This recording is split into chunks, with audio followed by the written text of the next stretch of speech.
We begin tonight by taking you inside a museum that opened in St. Louis in the summer of 2015. It's actually the latest branch of a private library system with an eclectic collection of historical documents. The sign's been installed, the walls have been repaired and painted, and the packages opened and unpacked. The newest Karpeles Manuscript Library Museum, in a chain of such institutions across the country, opened its doors in St. Louis in August of 2015. And while a manuscript museum might not have you jumping out of your chair, this one holds some pretty interesting remnants of history, including St. Louis history. Housed in the historic former Christian Science Church on Russell Boulevard across from Compton Hill Reservoir Park, the museum joins a dozen other Karpeles museums in mid-sized U.S. cities, including Buffalo, New York, Jacksonville, Florida, Shreveport, Louisiana, and Alvin, Texas. St. Louis native Carrie Manderbach is director of the St. Louis branch. At current time, there are 13. St. Louis is lucky number 13. The items displayed at the museums are from the private collection of mathematician turned real estate investor David Karpeles, founder and CEO of the museums. The 80-year-old native Californian holds a doctorate in history, but ironically, this lover of ancient ephemera began his career in the high-tech computer world. He's reputed to have developed the first optical text recognition software. A family trip in the 1970s spurred him to begin collecting at auction and from other collectors. He and his family were on a cultural outing, and they ended up at a museum that had some manuscripts, including some by Benjamin Franklin. And at first his children were a little bored by some of it, and then his son happened to notice that Benjamin Franklin's writing sort of mimicked his own handwriting, and he said, "Dad, look, my handwriting looks like Benjamin Franklin's." And so his son sort of got a connection through that to this historical figure, and it made Dr. Karpeles think about collecting manuscripts himself. Since then, Karpeles has amassed the world's largest private holding of important original documents and manuscripts, with more than 1 million items. He has things like the first page of the draft of the Confederate Constitution. He has Babe Ruth's first contract with the Yankees. He has the draft of Abraham Lincoln's Emancipation Proclamation, and of course the Wright brothers.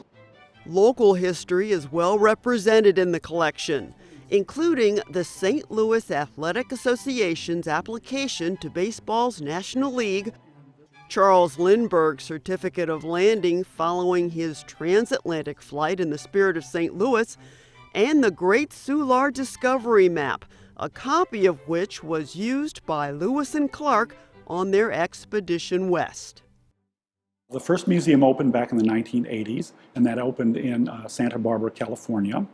And then from that point, Dr. Karpeles bought other unused buildings, and he renovated these buildings, and he created a space where he could display the manuscripts he was collecting. The museum system allows the manuscripts to circulate throughout the country. And all those things get rotated in from other museums, and we rotate them back out at the end of every quarter. Dr. Karpeles has such an amazing collection of manuscripts that we can go for years without having to repeat the same thing twice. The items in the collection are boxed and shipped from museum to museum and displayed in ultraviolet-proof cases with gauges that monitor humidity levels. For items that are too fragile to travel, a reproduction is sent. The Karpeles Museum purchased the St. Louis building in January 2015 and spent more than $300,000 in repairs and renovations. The building itself is a work of art. Opened in 1911, it was designed by St. Louis architect Albert B. Groves, who also designed the St. Louis City Hall Rotunda.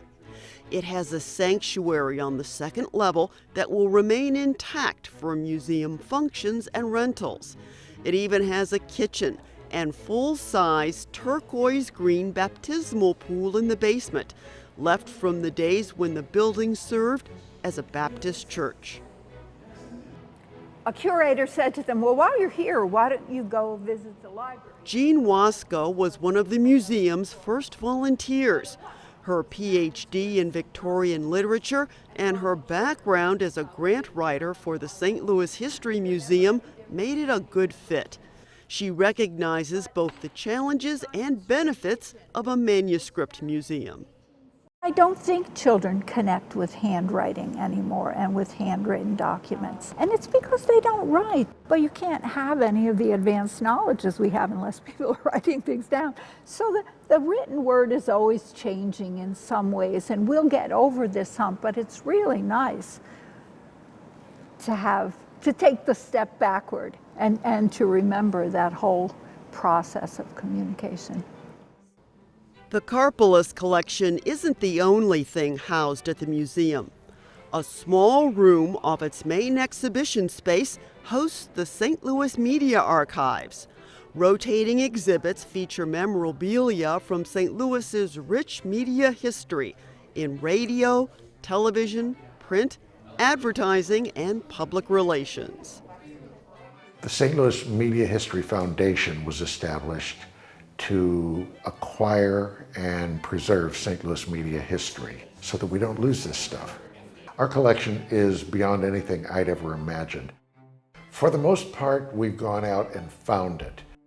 I was literally in dumpsters pulling stuff out. Everyone is touched by media. We are trying to do exactly what Dr. Karpeles is doing, to remind people of what came before. Manderbach agrees. Historical figures are people that you read about in history books, and you really don't have a connection to them. But with the manuscripts, they're sort of like footsteps in history. I myself am very fascinated by all this, and I think the majority of St. Louisans will be too. The Karpeles Manuscript Library Museum, along with the St. Louis Media Archives, is open Tuesday through Sunday, 10 a.m. to 4 p.m. Admission is free.